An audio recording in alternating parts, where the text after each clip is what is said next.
오늘 11장과 12장은 이제 호세아서의 7번째 예언의 말씀인데요. 지금까지 나온 예언의 말씀과는 좀 많이 차이가 납니다. 지금까지 말씀은 이스라엘의 죄에 대해서 아주 조목조목 이렇게 말씀을 하시면서 그것 때문에 하나님의 무서운 심판이 임할 것을 말씀하셨다면 요 11장, 12장은 그럼에도 불구하고 하나님이 이들을 얼마나 사랑하시는가 하는 것을 보여주고 있어요. 여러분, 지난 주일날 오후에 신명기를 우리가 보았죠. 9장부터 11장까지 보았는데 특별히 그 중에 시내산 밑에서부터 이스라엘 백성이 가나안 땅 입구까지 가면서 얼마나 하나님을 대적하고 말을 안 듣고 고집을 부렸는지를 여러 가지 예를 들어 설명하면서 이스라엘을 뭐라고 불렀습니까? 목이 곧은 백성이다 그랬어요. 하나님은 너무너무 많은 사랑을 베풀어 주셨건만 이스라엘 백성은 그런 사랑을 받으면서도 그 사랑을 얼마나 받았는지 그걸 잘 몰라요. 그 사랑이 얼마나 큰 사랑이고 얼마나 큰 은혜인지를 너무나 몰라요. 그런 자꾸 그걸 짓밟고 대적하고 원망하고 불순종하면서 하나님의 마음을 너무 아프게 해요.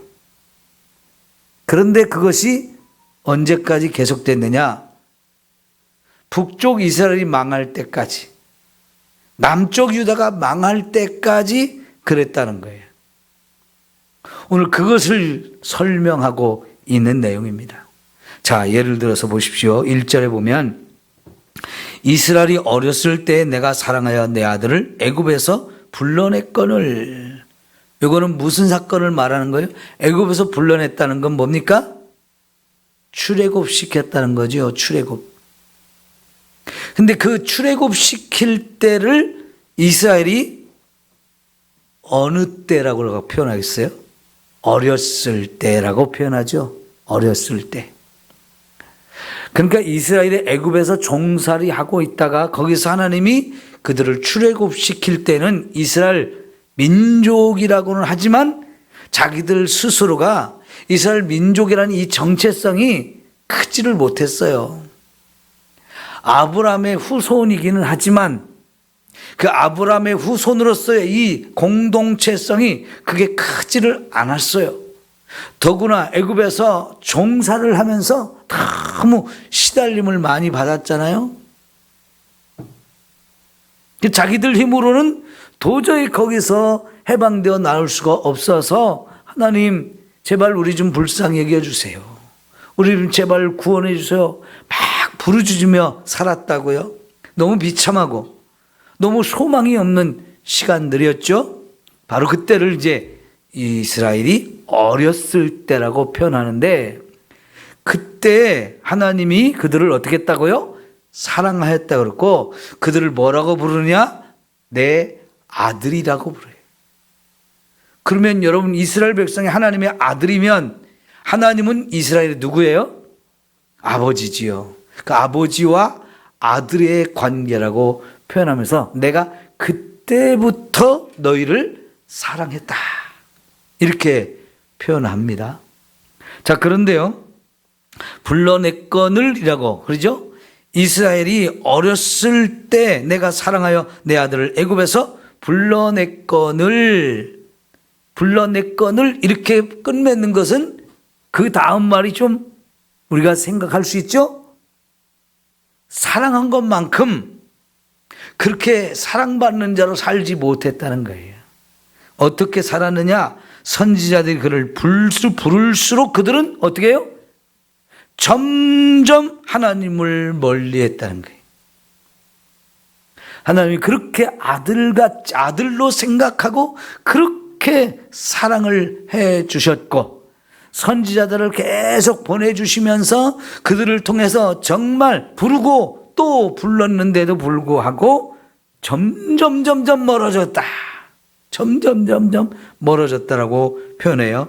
그 모습이 바알들에게 제사하고 아로새긴 우상 앞에서 분향하였느니라. 제사를 드리는 거, 분향하는 거, 이게 이스라엘 백성이 누구에게 하는 거예요? 하나님께만 드리는 거예요. 그죠? 하나님께만 제사를 드리고 하나님께만 분향을 해야 되는 게 이스라엘 백성이잖아요. 그런데 하나님께 해야 될 그 제사와 분향을 누구한테 했다고요? 바알에게 하고 아로새긴 우상에게 했다는 겁니다. 그러니까 이거 완전히 배반한 거죠. 하나님은 그렇게 사랑해 주셨는데, 하나님이 선지자들을 보낸 것도 그들을 사랑하시는 이유예요. 그렇게 선지자를 통해서 내게로 와라 부르면 부를수록 이스라엘은 점점 더 멀리 도망갔다는 거예요. 이게 얼마나 안타까운 일이고 하나님을 얼마나 배반하면서 마음을 아프게 하는 일입니까? 하나님과 이스라엘 관계가 아버지와 아들로서 정말 사랑하는 관계가 아니라면 도망가도 별로 마음이 아픈 게 없어요. 근데 내가 사랑하는 그 아들이, 내가 사랑을 많이 베풀어준 그 아들이 내가 가까이 오라고 부르면 부를수록 점점 멀리 떠나가서 바알에게 가고 우상들에게 가서 제사하고 분향하는 모습을 볼 때마다 하나님 어때요? 너무 마음이 아프고 마음이 상할 수밖에 없는 거지요. 이제 그것을 더 구체적으로 이제 표현하는데요. 보십시오. 그러나 내가 에브라임에게 뭘 가르쳤어요? 걸음을 가르쳤고 내 팔로 안았음에도 하나님이 한 걸음 걸음을 가르쳤고 그리고 팔로 팍 안아 키웠다는 거예요. 부모가 어린 자식을 이렇게 풀로 막 품에 안고 막 키우면서 걸음마 할 때 얼마나 이쁘고 사랑스러워요? 정말 모든 사랑을 쏟아부어서 그렇게 되어졌는데 그럼에도 불구하고 어떻게 했다고요? 내가 그들을 고치는 줄을 알지 못했다는 거예요. 걸음마를 가르치고 팔로 안았다. 이게 이스라엘의 역사 가운데 어느 시절을 뜻하는 걸까요? 광야 생활을 할 때를 말하는 거예요. 여러분, 광야 생활할 때 그들은 어디로 가야 될지 길을 알지 못했죠. 그때마다 하나님 불기둥과 구름기둥으로 밤낮 하나님이 이스라엘 백성들의 가야 될 길을 가르쳐 주잖아요. 그리고 품에 안고 갔다. 여러분, 그곳은 전갈과 불뱀들이 나오는 곳이었기 때문에 하나님이 그런 것에서 다 보호하고 지켜주기를 마치 부모가 어린 아기를 품에 안고 가듯이 해주셨다라고 표현하고 있는 거지요. 내가 사람의 줄 곧 사랑의 줄로 그들을 이끌었고 그들에게 대하여 그 목에서 멍에를 벗기는 것 같이 되었으며 그들 앞에 먹을 것을 두었노라 그랬습니다. 그들을 사랑의 줄로 꽁꽁 묶어서 이끌어 주었다는 거예요. 걸음 한 걸음 갈 때마다 하나님의 사랑으로 이끌어 주었지 그냥 아무데나 가라고 방치해 준 적이 없던 거예요. 혹시라도 돌뿌리에 걸려 넘어져 가지고 무릎 까질까 봐, 그죠? 사랑으로 그냥 어흥둥둥 하면서 이렇게 인도하고 먹을 것도 다 먹여주었다는 거죠. 광야에서 하나님이 그렇게 엄청난 사랑을 베풀어 주셨어요. 이게 하나님께서 이스라엘에게 베풀어 준 사랑인데, 여러분, 이스라엘은 그러면 그럴수록 그런 광야에서도 계속 걸음마다 원망하고 불평하고 불순종하고 계속 그랬죠. 이게 이스라엘 백성들이 걸어온 길이에요. 그 하나님이 베풀어 준 사랑에 비하고 또 그것에 정말 맞게 좀 살았어야 되는데 그거와는 정반대로 또 달려가고 있는 이 이스라엘 백성들의 모습, 두 가지가 하나님의 사랑, 그걸 배반하는 이스라엘 백성의 모습이 대조되어서 이렇게 나오고 있잖아요. 그런데 지금 그것이 어렸을 때 그렇게 했는데 그게 지금까지 계속되는 거예요. 여러분, 우리가 그러잖아요. 하나, 둘, 셋! 그러잖아요. 세 번까지는 봐주는데 그냥 안 봐준다고 하면서 그냥 화를 팍 내거나 아니면 이리 와 하면서 엉덩이를 한 때리거나 그러잖아요. 그 때리기 전에 꼭 그러잖아요. 하나, 둘, 셋. 그러면 애들 눈치가 빠르면 세 번째까지는 안 도망가고 잘못했어요. 그러잖아요. 그래야 되는데 이스라엘 백성이 그걸 못해요. 또 도망가고 더 도망가고 더 멀리 도망가고 계속 이러면서 지금까지 살아오는 거예요. 그런데 하나님은 세 번까지만 참고 그 다음에 안 봐주는 게 아니고요. 몇백 년이 흘러오는 동안에 계속 사랑해 주시는 거예요. 여러분, 자식이 말 안 듣고 속 썩인다고 그래서 너 내 새끼 아니야. 근데 진짜 내 새끼 아닌 것처럼 하십니까? 어쩌다 그런 분 좀 있는 것 같긴 한데 대부분은 안 그러죠. 여러분은 그래도 내 자식인데 품으려고 하잖아요. 자꾸 참아주고 자꾸 기다려주고 또 용서하고 그리고 또 사랑하고 더 사랑하잖아요. 그게 부모의 마음인 거예요. 이게 우리를 사랑하시는 하나님은 아버지, 사랑이 많으신, 너무나 많으신 아버지의 모습으로 그렇게 해주셔요. 그게 탕자의 이야기잖아요. 탕자의 이야기에서 제일 중요한 분이 그 아들을 기다리는 아버지. 그죠? 그 아들을 기다리는 그 아버지의 사랑.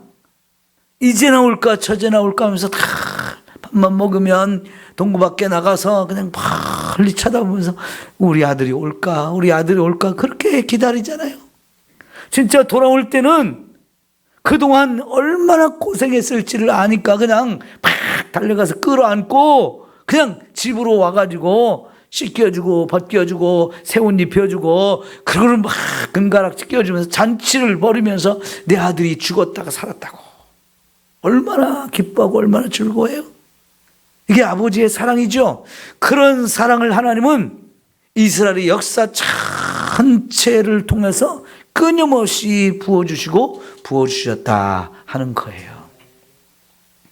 그러면 아무리 그렇게 못난 자식도 자기 아버지 어머니가 자기를 얼마나 사랑하는지를 깨달을 때가 있거든요. 그렇죠? 깨달을 때가 있어가지고 그 탕자처럼 아버지 내가 잘못했어요 돌아올 때가 있는데 이스라엘은 안 그런단 말이에요. 이게 얼마나 어리석고 미련한지.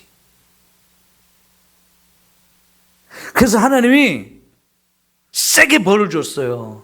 그 세게 벌을 준 얘기가 5절부터 7절까지예요. 어떻게 벌을 주셨나 봅시다. 그들은 애굽 땅으로 되돌아가지 못하겠거늘 내게 돌아오기를 싫어하니 아수르 사람이 그 임금이 될 것이라. 애굽으로 돌아가면 안 된다고 하나님이 수차례 말씀하셨거든요. 절대로 너희가 애굽으로는 돌아가지 말아라 그랬는데 이스라엘은 힘들면 꼭 애굽을 쳐다보면서 우리가 저기로 가면 좋겠다. 저 사람들이 우리를 도와주면 좋겠다. 저 사람들이 힘이 세니까 우리가 저들의 도움을 받으면 저 북쪽에서 오는 힘센 놈들 좀 이길 수 있겠다. 툭 하면 애굽을 바라보고 그냥 애굽으로 달려갈 생각은 자꾸 했어요. 그것도 참으셨어요.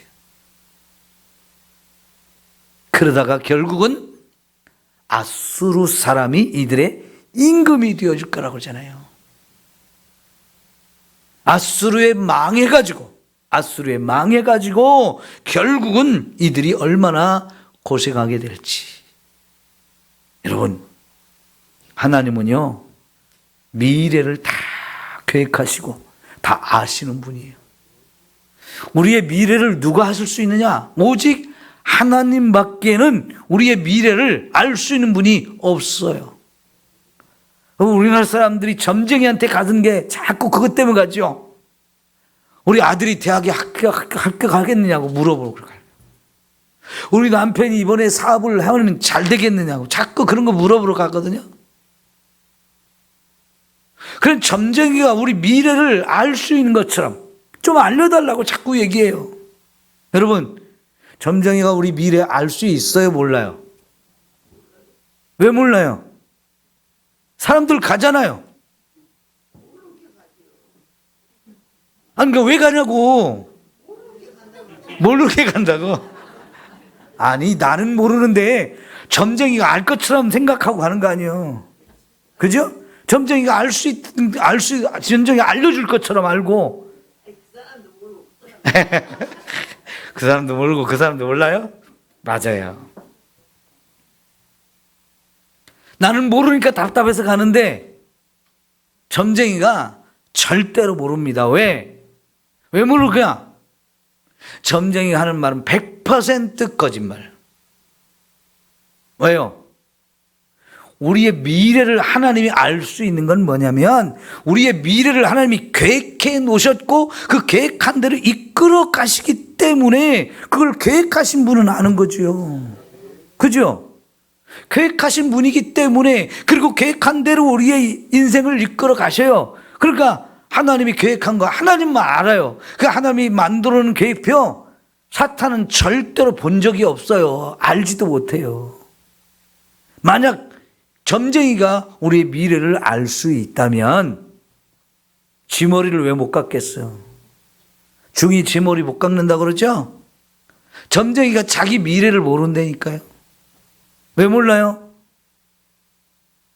모르는 거 당연하죠. 지가 자기 미래를 어떻게 계획을 세웠어요? 계획을 세운다고 그렇게 돼요? 안 되잖아요. 그러니까 우리가 그러잖아요. 인생이 내 마음대로 안 된다고. 왜 안 되는 거예요? 내 인생의 주인이 내가 아니에요. 아무리 좋은 계획 세우고 그렇게 하려고 그렇게 몸부림을 치고 그렇게 노력을 하고 모든 것 다 쏟아 부어도 인생이 내 마음대로 안 되잖아요. 내가 내 인생의 주인이 아니에요. 내 인생 계획 세운 대로 되는 게 아니에요. 내 인생은 하나님이 계획 세운 대로 가는 거잖아요. 그러니까 우리 인생의 미래는 오직 하나님 외에는 알 수가 없어요. 그런데 지금 하나님께서 이스라엘의 미래를 말씀하시는 거예요. 너희들이 정말 나를 떠나서 애굽으로 자꾸 가서 의지하려고 그러는데 그거 다 헛짓거리야. 그렇게 하기 때문에 결국은 너희가 아수르라는 나라에 망한다. 그 나라 임금이 너희의 임금이 된다. 이건 미래를 말하는 거잖아요. 그죠? 그들의 미래를 말하는데 그렇게 됐어요? 안 됐어요? 예? 결국은 북쪽 이스라엘이 아수르에 망해버렸잖아요. 하나님 말씀한 그대로 된 거예요. 정확하게. 하나님 그 나라가 어떤 나라인지 아수르라는 것까지도 정확하게 말씀하시고 그래서 멸망을 당해서 그 나라 사람이 너희를 다스린다. 임금이 된다. 그대로 되잖아요. 왜 이렇게 됐어요? 그동안 하나님이 그렇게 사랑을 쏟아 부었어도 자꾸 딴짓하고 그 사랑을 받음에도 불구하고 그걸 알지 못해가지고 자꾸 하나님을 거역하고 배반하고 그냥 배은망덕한 삶을 살았어요. 한마디로 배은망덕이에요. 배은망덕. 그래서 결국은 아수르에게 망할 것을 말씀하셔요. 그래서 그들이 칼을 들고 와서 성읍들을 칠 것이고 빗장을 깨뜨려 없애버리고 그들의 계책으로 말미암아 그렇게 된 거다. 애굽으로 달려가서 애굽을 의지해서 아수르를 이겨보려고 하는 그들의 계책, 이게 문제라는 거예요. 그래서 결국은 그렇게 되어지고 그래서 하나님 뭐라고 말씀해요? 내 백성이 끝끝내 내게서 물러갔다. 하지 말 징그럽게 안 들은 거예요. 끝끝내 그렇게 했다는 거예요. 망할 때까지 그렇게 했다는 거예요. 망하는 상황이 돼도 못 깨달았어요. 얼마나 미련하고 얼마나 어리석으면 그러나요? 이러면 매를 더 맞을 수밖에 없는 거지. 매를 더 맞아요. 결국은 아수르에게 망했어요. 비록 그들을 불러 위에 계신 이에게로 돌아오라 할지라도 일어나는 자가 하나도 없도다. 참 안타깝죠. 여러분, 죄에 대해서 하나님 분명히 심판하십니다. 죄는 반드시 하나님의 심판을 불러와요. 신명기의 28장에서 축복받는 얘기도 하고 저주받는 얘기도 해요.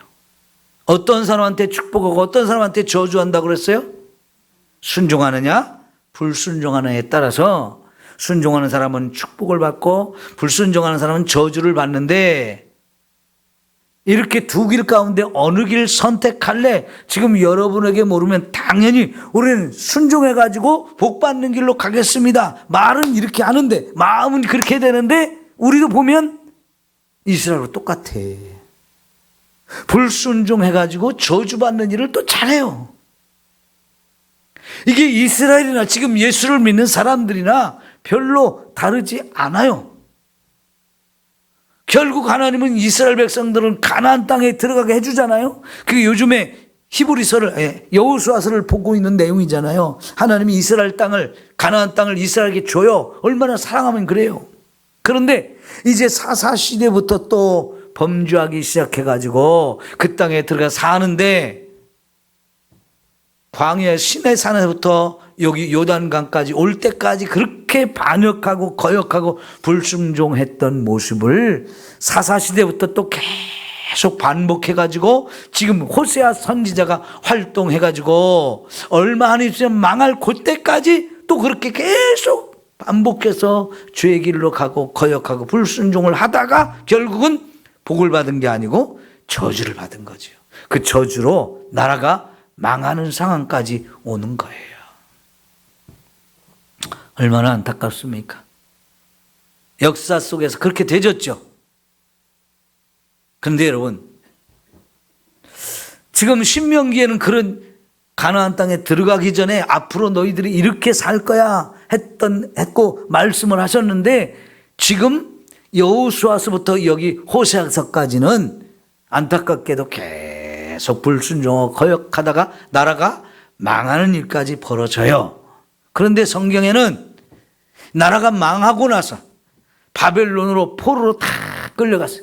이제 북쪽은 아수르에게 끌려가고 남쪽은 바벨론에게 끌려가잖아요. 사방에 천지 사방에 막 흩어졌는데, 여러분 이제 성경에는요, 바벨론의 포로로 끌려간 다음에 포로 생활을 하면서 그때 왜 우리가 이렇게 하나님의 선택한 백성이고 하나님이 구원해 주신 사람들인데 어쩌다 이렇게 나라가 망해가지고 큰 나라 포로로 끌려와서 이렇게 고생을 또 하고 있나, 이 생각을 하고 있는 사람들 이야기가 나와요.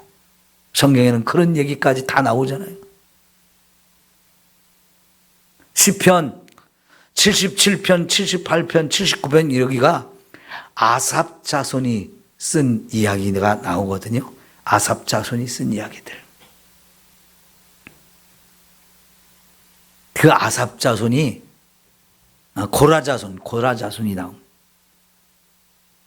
고라 자손 혹은 아삽 자손, 이 사람들이 성전에서 찬송을 부르던 사람들인데, 밤낮으로 다윗 시대부터 그냥 성전에서 하나님을 찬송하는 걸 하나님이 직업으로 주셔가지고 늘 하나님을 찬송하던 사람, 고라 자손도 그랬어요. 근데 고라 자손이 여러분 대표적으로 광야에서 모세에게 팍 반역해가지고 250명이 막 이스라엘 지도자들 한꺼번에 땅이 쫙 갈라져가지고 막 다 삼켜버린 그런 자손들이잖아요.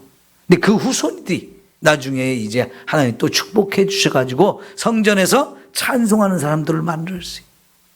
그랬더니 그 사람들이 나라가 망한 다음에 깨닫는 거예요. 그때 깨달아요. 어쩌다가 우리가 이 모양 이 꼴이 됐느냐, 어쩌다 우리가 이 모양 이 꼴이 됐느냐 생각해 보니까 우리 조상들이 다 죄를 지어서, 하나님 그렇게 죄를 지으면 망할 거다, 포로로 끌려갈 거다 했는데 그렇게 다 뒤어진 걸 생각하면서 땅을 치면서 후회를 하고, 하나님 제발 우리가 민족이 그동안 지었던 죄 좀 용서해 주세요. 우리 좀 용서해 주세요. 우리가 하나님의 백성인데, 하나님 구원받은 백성인데 이렇게 부끄러움을 당하고 이렇게 창피당하고 이렇게 너무 비참한 꼴로 우리가 살고 있습니다. 우리 좀 다시 돌아가게 해주세요. 막 애통하면서 회개하면서 부르짖는 얘기가 나오거든요. 얼마나 안타까워요. 성경은 처음부터 이스라엘이 배반할 거에 대해서 말하고 이제 그 배반을 계속하고 하다가 결국은 망하는 얘기도 나오고 망해서 포로로 끌려가 가지고 거기서 또 그렇게 우리 돌아보니까 그때 깨닫는 게 아이고 우리가 잘못해서 그렇구나. 우리가 죄를 지었습니다. 이렇게 망할 짓만 하고 살았습니다. 우리 죄 좀 용서해 주세요. 우리 좀 불쌍히 해주세요. 우리 다시 거꾸로 돌아가게 해주세요. 너무나 안타깝게 기도하는 얘기들이 또 시편에 나오거든요. 에스라, 느헤미야, 에스더 이런 얘기가 포로 이후의 이야기들이잖아요.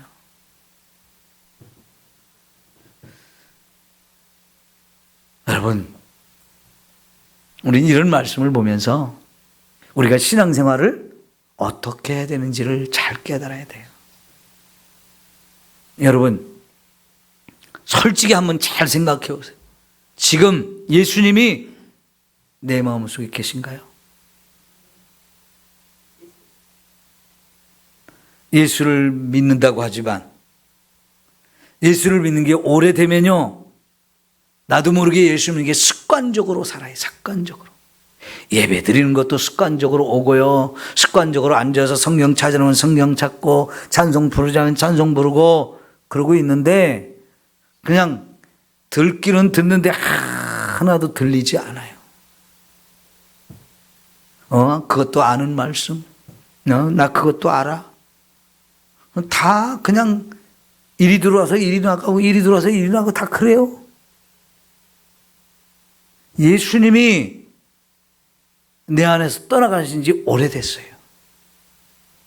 그래도 나는 예수 믿는 사람이다, 내가 신앙생활 제대로 하고 있다 착각을 해요. 어떤 사람이 그래요. 저 사람이 하나님 믿는 사람인가? 하나님이 살아계신 걸 알면 저 짓거리 할까? 이럴 때가 있어요. 그죠? 저 예수 믿는 사람인데 왜 저렇게 살지? 왜 저 짓을 하지?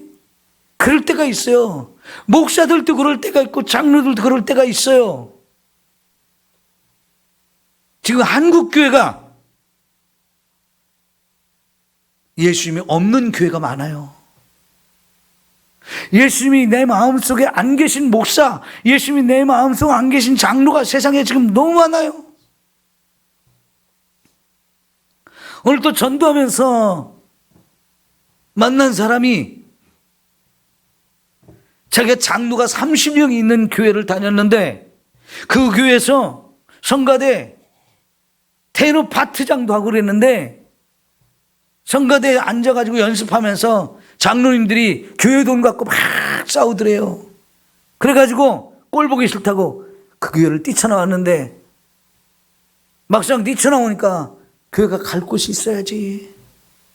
이 교회도 가봐도 마음에 안 들고 저 교회 가봐도 마음에 안 들고 그러니까 교회를 못 정하고 떠돌고 있는 거예요. 그런 사람을 만났어요. 여러분, 장로님이 30명이 있는 교회라면 얼마나 큰 교회겠어요.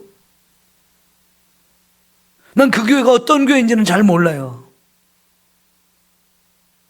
근데 선거대 연습하면서 그 안에 장로님들이 계시는데 그냥 막 가지고 막 이리 싸우고 저리 싸우니까 얼마나 거기 있는 사람들이 상처를 받겠어요. 그럴 때 우리가 하는 말이, 저 사람들 하나님 믿는 사람 맞아? 저 사람들이 하나님 살아계신 걸 지금 믿고 하는 거야? 그렇게 말하잖아요. 네, 여러분, 진짜 내 마음속에 하나님이 계신지 예수님이 계신지 우리가 자주 점검해 봐야 돼요.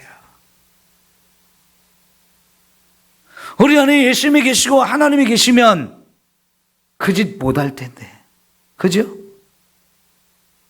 감투는 목사고 감투는 장로인데 마치 하나님을 안 믿는 사람처럼, 하나님이 안 계신 것처럼 생활하고 말하고 행동하는 이런 모습들을 보인다고요. 오늘 우리가 신앙생활을 하는데 내 안에 진짜 예수님이 계신지를 한번 점검해 보세요. 예수님이 계시면 지금 내가 이렇게 살고 있을까? 지금 이스라엘 백성들이 그렇게 살았어요. 너무나 안타깝고 그러다가 망해버렸어요. 망해버려요. 그런데 이제 오늘 마지막 하이라이트, 이제부터 8절부터입니다. 마지막 하이라이트. 자, 보세요. 에브라임이여 내가 어찌 너를 놓겠느냐? 이스라엘이여 내가 어찌 너를 버리겠느냐? 내가 어찌 너를 아드마같이 놓겠느냐? 어찌 너를 스보임같이 두겠느냐? 내 마음이 내 속에서 돌이키어 나의 긍휼이 온전히 불붙듯 하도다. 여러분, 아무리 그렇게 말을 안 듣고 아무리 그렇게 배반하고 배은망덕한 모습으로 이스라엘이 살고 그래서 세게 얻어맞아가지고 바벨론에 아수르에 그들이 나라가 망하고 포로로 끌려갔지만 여러분, 그래도 하나님은 이스라엘 버린 게 아니라는 거예요. 놓아버린 게 아니라는 거예요. 스보임같이 아드마같이 그랬는데 그 스보임과 아드마는 뭐냐면 창세기 14장에 보면 소돔과 고모라고 한편이 돼가지고 망했던 사람들. 예? 우리는 소돔과 고모라는 잘 아는데 스보임과 아드마는 잘 모르거든요. 근데 거기서 딱 한 번 나왔던 사람들인데요. 결국은 고모라와 소돔하고 같은 편을 먹었다가 그들이 망할 때 함께 망한 사람들이에요. 그 망한 사람들처럼 그리고 영원히 지워졌어요. 역사에서 등장하지 않아요. 완전히 사라졌어요. 그렇게 놓아버리고 그렇게 버리겠느냐? 하나는 절대로 그렇지 않는다는 거예요. 왜? 하나님의 마음이 하나님의 속에서 불붙듯 긍휼이 불붙듯 한다는 거예요. 긍휼이란 말은 사랑이라는 말이에요. 인애라는 말이에요. 긍휼, 인애, 자비, 사랑 다 똑같은 말인데요. 그런 하나님의 사랑이 하나님의 마음에서 불붙듯이 일어나는데 누구를 향해서? 이스라엘을 향해서. 말 그렇게 안 듣는 이스라엘을 향해서 하나님의 사랑이 불붙듯 해서 망하겠지만 또 돌이킨다는 거예요. 하나님의 마음이 돌이킨다는 거예요. 여러분, 이런 사랑을 가진 분이 우리 하나님이에요. 그 다음에 봅시다. 내가 나의 맹렬한 진노를 나타내지 아니하며 내가 다시는 에브라임을 멸하지 아니하리니 이는 내가 하나님이요 사람이 아님이라. 네 가운데 있는 거룩한 이니 진노함으로 내게 임하지 아니하리라. 진노하셨지만 다시 진노하지 아니하시고 사람처럼 마음이 사랑하던 마음이 변하지 않는, 한번 사랑한 그 사랑은 영원한 사랑이라는 거예요. 하나님의 사랑, 그래서 변치 않는 사랑, 변치 않는 사랑이라고 하잖아요. 그러니까 지금 바벨론과 아수르에 멸망당해 한 것은 그들이 하도 말을 안 듣니까 하나님이 진노의 채찍을 한번 휘두른 거지만, 정신 좀 차리라고 한 거지만 결국은 그걸로 끝 한 게 아니고요. 너 이제 내가 영원히 버렸어가 아니고, 하나님은 그럼에도 불구하고 그 사랑이 마음속에 불붙듯이 일어나가지고 더 이상 진노를 나타내지 아니하고 하나님의 거룩한 하나님이 그들과 함께 하시겠다고 말씀하시는 거예요. 얼마나 놀라운 사랑이에요. 하나님의 사랑을 우리가 그래서 다 말로는 표현할 수 없어요. 이 세상에 어머니 아버지가 사랑이 많다고 해도 하나님의 사랑하고는 비교할 수가 없는 거지요. 옛날에 고려장 얘기하잖아요. 아들은 어머니를 저 깊은 산속에 버리려고 지게에 지고 가는데, 그걸 타고 가는 어머니는 아들이 자기를 버리지만, 그걸 알지만 그걸 타고 가면서 아들이 돌아오는 길을 잃어버릴까 봐 지나가는 길에 나뭇가지를 계속 꺾으면서 간다고 하잖아요. 그게 정말 어머니의 사랑인데, 그죠? 하나님은 그보다 더 큰 사랑을 가지신 분이에요. 그들은 사자처럼 소리를 내시는 여호와를 따를 것이라. 여호와께서 소리를 내시면 자손들이 서쪽에서 떨며오며 그들은 애굽에서부터 새같이 아수르에서부터 비둘기같이 떨며 오르니 내가 그들을 그들의 집에 머물게 하리라. 하나님이요, 사자처럼 큰 소리로 자기 자식들을 부르신다는 거예요. 그러면 그 소리를 들은 이제 바벨론으로 애굽으로 아수르로 끌려갔던 이스라엘 백성, 동서남북 사방으로 흩어졌던 이 백성들이 그 사자처럼 부르짖는 하나님의 음성을 듣고는 덜덜덜 떨면서 온다는 거예요. 하나님 앞에 잘못했으니까. 자신들의 잘못을 알고 하나님 무섭기도 하지만 자기들을 불러주는 그 소리를 들었으니까 그냥 내 살 길은 이제 하나님밖에 없다면서 오는 거지요. 다 불러내신다는 거예요. 그리고는 그 불러낸 자들을 하나님의 집에서 영원히 살게 해주시는 거지요. 이게 탕자의 이야기 아니에요? 누가복음 15장에 오는 이 탕자의 이야기가 바로 이 이야기예요. 그래서 지금 여러분, 호세아서의 주제가 하나님의 사랑이잖아요. 남편과 자식을 버리고 장려천에 장려질을 하러 갔던 이 여인을 하나님은 이 호세아 선지자에게 다시 가서 돈을 주고 사와서 그를 또 사랑하라고 말씀하시잖아요. 그게 하나님의 사랑을 보여주는 호세아의 삶을 통해서 그렇게 배반하고 그렇게 버리고 도망간 이 여인을 그래도 사랑하라고, 그래도 또 찾아오라고. 이게 하나님의 사랑인데요, 지금 이 11장 이 말씀이 호세아서의 핵심이잖아요. 하나님의 사랑이 어떤 사랑이에요? 변함없는 사랑, 모든 죄를 다 덮어주는 사랑, 덮어주고 또 받아주고 감싸주고 네가 내 새끼다, 내가 너를 사랑한다, 넌 내 집에 살아라, 그렇게 천국으로 저와 여러분을 인도하는 거잖아요. 그 말도 안 되는 그 죄인들을 위해서 하나님이 자기 아들을 이 땅에 보내주시고 그 아들 회금 이 죄인을 대신해서 십자가에 죽으라고 하시고, 그렇게 예수님이 죽을 때도 아버지, 나의 아버지 어찌 나를 버리시나이까 하면서 그 예수님이 막 너무 힘들어서 부르짖을 때도 귀를 틀어막고 안 보시고 죽게 내버려 두잖아요. 왜 그렇겠어요?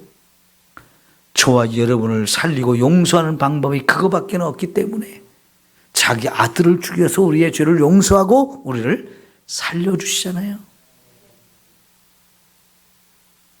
그런데 로마서 8장에 보니까 그 아들을 아끼지 않고 우리를 위해서 사랑으로 그 아들을 버리셨던 하나님의 사랑이 우리가 구할 때 뭘 아끼겠느냐고 말씀하시잖아요. 아무것도 아끼지 않고 그냥 막 달라는 대로 다 쏟아 부어준다고 말씀하시잖아요. 그런 하나님의 사랑을 여러분 좀 제발 체험하며 살아야 돼요. 느끼면서 살아야 돼요. 그거 체험하는 길이 뭐라고요? 기도하는 거라고 그랬잖아요.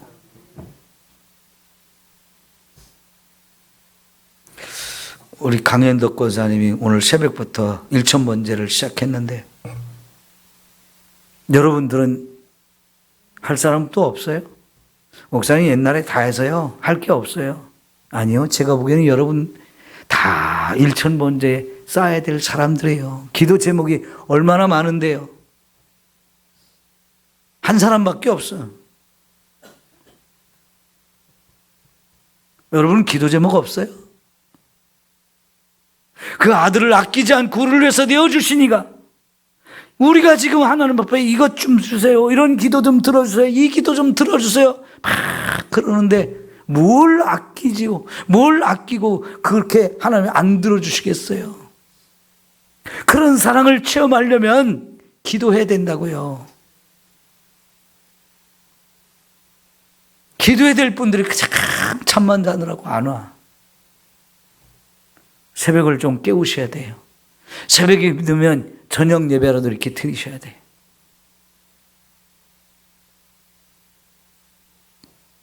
여러분, 사모하는 자에게 너는 내게 부르짖으라. 그러면 내가 네게 응답하겠고 내가 알지 못하는 크고 놀라운 비밀을 내게 보이리라 말씀하셨잖아요. 부르짖으면 하나님이 응답하신다고. 우리가 알지 못하는 크고 비밀한 일도 우리에게 보여주신다는 이 엄청난 약속을 주시는데 기도해야 되잖아요. 그러면 이런 사랑을 우리가 체험할 수 있잖아요. 하나님의 사랑 이제 우리가 말로만 듣지 마시고 이제 정말 그 사랑을 체험합시다. 기도해야 돼요. 기도하면 그 사랑 체험해요. 태양아 멈춰라. 달아 멈춰라. 이게 말 되는 겁니까? 근데 말도 안 되는 기도를 했는데 하나님 그 기도를 들으시잖아요. 그렇게 해서라도 이스라엘이 이기게, 완벽하게 이길 수 있도록 그런 놀라운 기도의 응답을 주시는 하나님이신데요. 하나님이 뭘 우리를 위해서 안 하시겠어요? 못 하시겠어요? 뭐든지 다 응답해 주신다. 오늘 요한복음 15장 그렇게 계속 2주간에 지금 걸쳐 우리가 암송하고 있는데 네가 무엇이든지 원하는 대로 구하라 그러면 다 주시리라. 약속의 말씀 거기 있잖아요. 암송하면서 그런 말씀이 팍팍 여러분의 심장에 꽂혀가지고 아, 이 말씀이 내 문제의 해답이다. 내 삶의 해답이다. 나 이 말씀대로 해야지. 그게 생겨야 돼요. 그래 여러분의 삶에 변화가 있고 여러분이 원하는 것이 이루어지고 하나님의 축복이 진짜 임할 때 이런 말씀 보면서도 나하고 상관없어 하고 지나가는 거는 하나님 내 마음속에 없는 거예요. 하나님 떠나신 거예요. 예수님 떠났는데 나 혼자 예수님 믿고 있다고 그런 소리 하면 안 되는 거지요. 네? 예수님 좀 다시 찾으십시오. 예수님을 다시 마음속에 모십시오. 그리고 그 예수님과 함께 사는 거예요. 그래야 진짜 이런 사랑을 구체적으로 깨닫고 경험하고 체험하면서 살 수 있거든요. 예수 믿는 것은 받은 증거 많다 그랬는데 받은 증거가 뭐냐고 물어보면 겁나서 다 도망가. 우리 딸이 요새 교회에서 간증시킨다고 교회 가기 싫대. 간증거리 다 없는데 교회에서 간증하라고 그러니까 아, 교회 가기 싫대요. 우리 딸의 믿음이 이렇게 약해요. 기도를 안 해보니까 이런 체험이 없어가지고 간증 좀 하라니까 막 겁나가지고 못하는 거예요. 여러분, 간증할 것이 많아야 됩니다. 하나님은 너무나 큰 사랑을 가지신 분이에요. 기도합시다.